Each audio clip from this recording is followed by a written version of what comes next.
Halo, jumpa lagi dengan saya, Tarolai. Kali ini saya akan berbicara mengenai keamanan dari instant messaging yang sangat populer, yaitu WhatsApp. WhatsApp begitu populer, terutama juga digunakan untuk komunikasi dalam bentuk grup-grup. Uh, saya akan berbicara mengenai dasar-dasar dari keamanan dari WhatsApp. Pertama-tama, saya akan membahas mengenai privacy.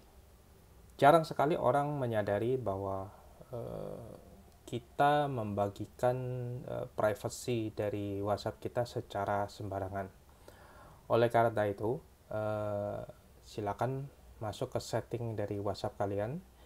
Jadi buka WhatsApp, lalu klik tiga titik ini, maka akan keluar settingan ini seperti ini. Lalu pilih settingan, maka akan masuk ke grup settingan. Dalam hal ini saya menggunakan WhatsApp untuk yang Android. Mungkin yang menggunakan yang platform yang bukan Android agak sedikit berbeda. Nah, dengan yang adanya settingan ini, kita masuk bagaimana melihat dari sisi privacy dari akun kita. Pertama-tama dengan kita memilih akun, lalu kita akan klik privacy. Dari sisi privacy ini akan dilihat settingan apa saja yang penting kita perhatikan. Pertama-tama itu adalah last seen. Apakah kita mengizinkan setiap orang untuk melihat kapan terakhir kita online? Di sini akan menjadi opsi yang kalian bisa pilih. Apakah setiap orang? Everyone itu artinya termasuk orang yang tidak dalam kontak list kita, tetapi dia tahu nomornya WhatsApp kita. Sedangkan my contact itu adalah orang yang tahu WhatsApp-nya kita dan ada di dalam address book-nya kita. Sedangkan nobody, maka tidak ada orang yang tahu kapan kita last online-nya. Dan ini akan menjadi pilihan bagi kalian untuk melakukan settingannya ini. Selanjutnya itu adalah mengenai profile pic. Siapa yang boleh melihat profile pic dari WhatsApp kita? Apakah setiap orang? Artinya setiap orang orang yang bukan di dalam address book-nya kita, tetapi dia tahu nomor WhatsApp kita, maka dia juga bisa melihat profile pic-nya. Saya pribadi, saya lebih cenderung menggunakan my contact saja. Jadi saya mengkontrol siapa saja yang tahu profile pic-nya saya itu adalah orang-orang yang saya kenal. Dalam hal ini orang-orang yang ada di dalam address book ya kita. Saya sangat menganjurkan jangan menggunakan everyone, terutama bagi anak-anak kita yang seringkali menggunakan transportasi online. Transportasi online misalnya anak kita naik kendaraan transportasi online, kan kita order transportasi dan si pemilik transportasi jadi mungkin sopir atau pengemudinya berkontak dengan anak-anak kita atau kita sendiri itu berdasarkan dari sisi nomor handphonenya kita. Berarti mereka tahu nomor handphone kita dan mereka itu adalah orang asing. Ada kecenderungan, ada possibility, ada kemungkinan di antara orang-orang asing ini adalah orang-orang yang tidak benar dan mereka bisa add nomor kita atau nomor keluarga kita ke dalam address booknya mereka. Dan jika kita set ini sebagai profile pic-nya online, everyone, maka mereka bisa melihat profile pic-nya kita ataupun keluarganya kita. Dan itu bisa di-download dan itu nanti bisa diduplikasi, digunakan untuk attack selanjutnya yang akan saya jelaskan di slide kemudian. Jadi Saya sangat encourage menggunakan minimum di my contact, bukannya di everyone. Lalu ada about, sama juga, apakah kita akan memberikannya kepada setiap orang atau hanya kontak kita dan atau juga tidak sama sekali. Demikian juga dengan status. Jadi ada beberapa sebagian orang yang suka posting status. Status itu bisa berupa video, bisa berupa tulisan, bisa berupa foto dan sebagainya. Sangat disarankan itu status itu minimum adalah di my contact. Jadi orang-orang yang tidak ada di my contact itu tidak bisa melihat dari sisi statusnya kita. Dan juga perlu dipertimbangkan siapa saja yang kita punya opsi. My contact pun kita juga bisa punya opsi adalah orang-orang tertentu, kecuali. Jadi kita punya pilihan, kita memberikan listing secara blacklist atau secara whitelist. Cara kedua ini itu adalah secara blacklist. Jadi kita hanya melakukan memberikan akses kepada semua di dalam kontak saya kecuali orang-orang tertentu yang kalian blacklist. Sedangkan cara ketiga ini adalah cara whitelist. Kalian hanya memberikan akses statusnya itu kepada orang-orang yang memang Anda whitelist. Nah, ini juga menjadi pilihan bagi kalian. Bagaimana melakukan opsi ini untuk memilih siapa yang bisa mengakses terhadap statusnya kalian. Lalu juga ada read receive. Read receive ini sebetulnya sangat umum. Jadi kita bisa melihat apakah orang itu sudah membaca message kita. Kalau sudah berarti dia centangnya akan 2 kali dan biru, warnanya berubah. Sedangkan jika kita turn off read receive ini, maka orang lain kita tidak bisa melihat orang lain tidak bisa melihat read receive-nya kita. Jadi orang lain tidak tahu apakah kita sudah membaca pesan mereka atau tidak. Tetapi jika kita turn off, itu juga trade off-nya kita juga tidak bisa melihat orang-orang postingan orang-orang itu juga mereka sudah membaca message kita atau tidak. Jadi itu menjadi satu opsinya juga. Selain itu, selain privacy dari akun itu juga ada pengamanannya. Kita bisa set security di sini, show security notifications. Ini kalau di turn on, maka WhatsApp akan memberikan notifikasi jika ada kontak listnya kita yang WhatsApp-nya berubah. WhatsApp itu adalah komunikasi end-to-end. Berarti setiap WhatsApp punya key yang unik sehingga komunikasi kita dengan mereka itu sangat unik. Jika seseorang WhatsApp-nya berubah, artinya dia ganti handphone atau dia update atau dia reinstall, maka key-nya juga akan berubah. Jika opsi ini kita turn on, maka jika ada teman kita yang misalnya akunnya dibajak, kita akan mendapat notif bahwa key-nya berubah. Jadi kita bisa melakukan konfirmasi ke mereka apakah mereka melakukan pergantian terhadap akun WhatsApp-nya. Jadi kita punya opsi.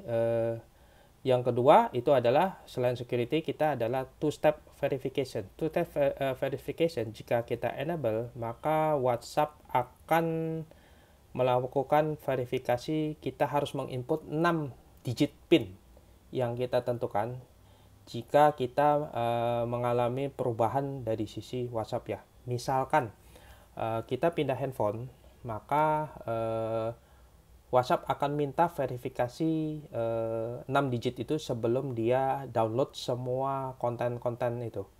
Sama juga kalau misalnya nomor kita dibajak, WhatsApp kita dibajak, maka si attacker harus menginput 6 digit PIN ini sebelum dia bisa menggunakan WhatsApp-nya kita.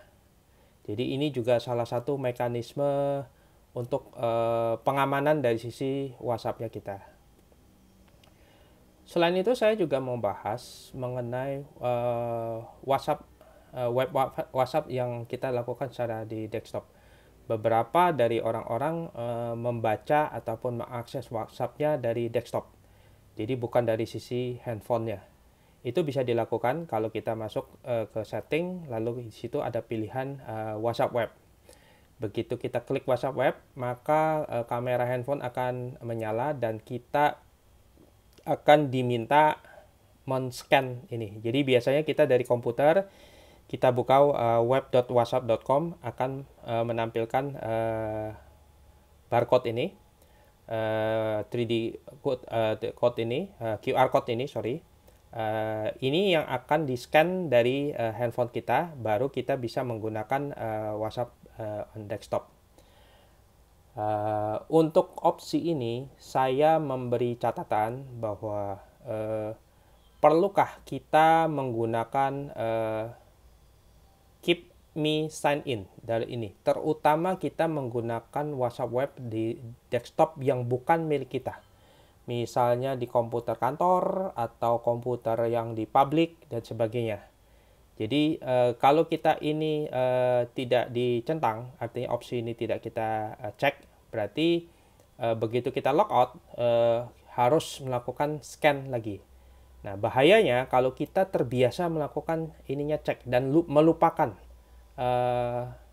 titik ini.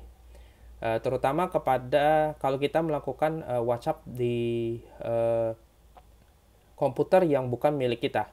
Begitu kita cuma lalu tidak logout, jadi hanya kita close browser aja.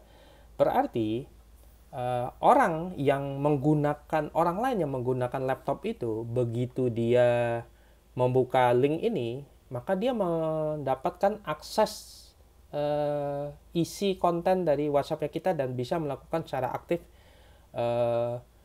penggunaan dari WhatsApp-nya itu. Jadi mohon berhati-hati dengan opsi ini. Bagaimana kalau jika sudah terlanjur ada di komputer itu, kalian bisa buka lagi WhatsApp kalian di WhatsApp web itu, lalu kalian pilih klik logout to all desktop. Berarti semua desktop yang pernah kalian gunakan untuk WhatsApp web dan kemungkinan lupa untuk logout, maka akan segera di logout. Yang ketiga, saya perlu menyampaikan terutama ini kepada grup WhatsApp admin. Jadi admin dari WhatsApp grup, biasanya sering terjadi orang tidak sengaja close atau quit atau left dari suatu grup. Biasanya itu seringkali terjadi. Dan jika seseorang tidak sengaja left dari suatu grup, dia tidak bisa di-invite oleh admin. Harus tunggu 24 jam baru bisa di-invite oleh admin. Nah, biasanya admin itu main jalan pintas memberikan link yang invite via link. Nah, dengan cara ini si orang tadi yang tidak sengaja untuk left dari admin group, mereka bisa klik link yang diberikan itu, lalu dia bisa rejoin dari sisi grup itu. Kasus selesai. Tapi saya memberi catatan bahwa admin harus sangat berhati-hati memberikan link ini. Karena jika link ini jatuh ke tangan orang lain, maka orang lain bisa masuk ke dalam grup itu.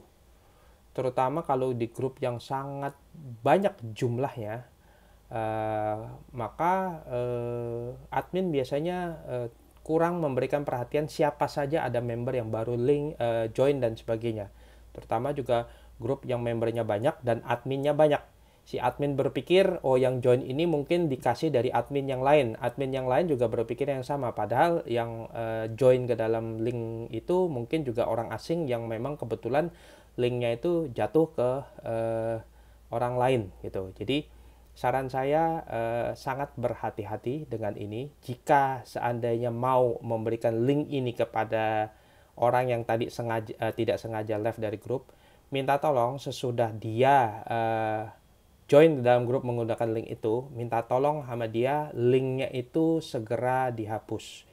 Atau bisa juga admin memberikan link itu, kasih tahu dia bahwa dia punya waktu 5 menit untuk klik link itu, karena si admin akan segera mendelete link itu dari yang dikirim itu.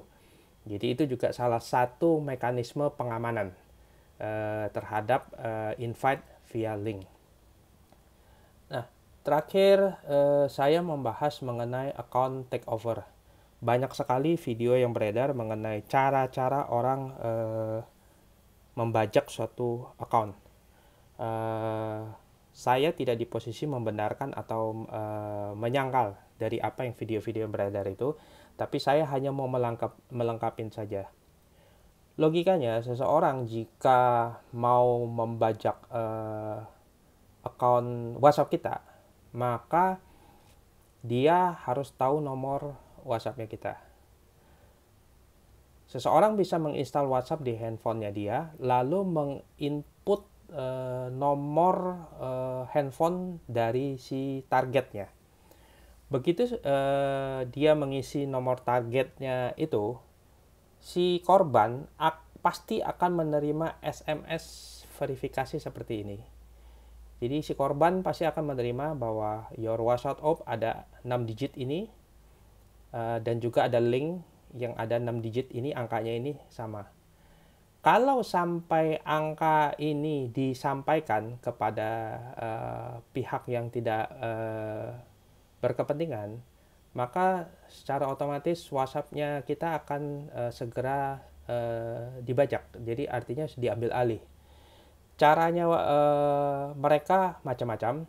Mereka bisa WhatsApp ke kita, bilang bahwa handphonenya ganti, lalu pura-pura jadi orang gaptek, kok mau add address book, minta WhatsApp code, terus diminta kita cek untuk membaca apakah cek ada SMS, ada 6 digit tertentu dan sebagainya, yang tujuannya untuk menipu si korbannya supaya membaca link ini, 6 digit ini. Begitu kita membacakan dari 6 digit ini, maka dengan segera WhatsApp kita akan terbajak dan kita kehilangan akses terhadap WhatsApp-nya kita. Seringkali yang kalau saya perhatikan itu yang terjadi juga, orangnya itu tidak membacakan WhatsApp-nya itu, tetapi karena dia panik dan parno, dia klik link ini. Jadi waktu dia menerima ini, dia berpikir bahwa kalau dia klik link ini artinya dia memverify bahwa itu tidak terjadi. Padahal jika dia klik link ini, itu sama akibatnya dengan kalau dia membacakan ini. Ini secara langsung, begitu dia klik link ini, maka si WhatsApp menerima verifikasi bahwa betul WhatsApp kita itu dipindahkan ke handphone yang lain. Maka si attacker akan langsung dapat mengambil alih WhatsApp-nya kita. Jadi intinya itu adalah tidak membacakan kode apapun yang kita terima, dan juga tidak klik link apapun. Jadi dua-duanya ya, bukan hanya sekedar tidak membacakan kode aksesnya, tetapi juga tidak klik link apapun jika kita benar-benar tidak melakukan perpindahan dari sisi WhatsApp. Langsung kalau menerima seperti ini, kalau kita merasa kita tidak melakukan itu, langsung delete saja. Jadi tidak usah dibacakan, tidak usah klik kepo, klik link apa dan sebagainya. Just ignore and delete. Demikian catatan saya mengenai keamanan dari si WhatsApp. Semoga kita semua bisa selalu menggunakan komunikasi dengan aman. Jangan lupa selalu follow YouTube channel saya untuk video-video lainnya.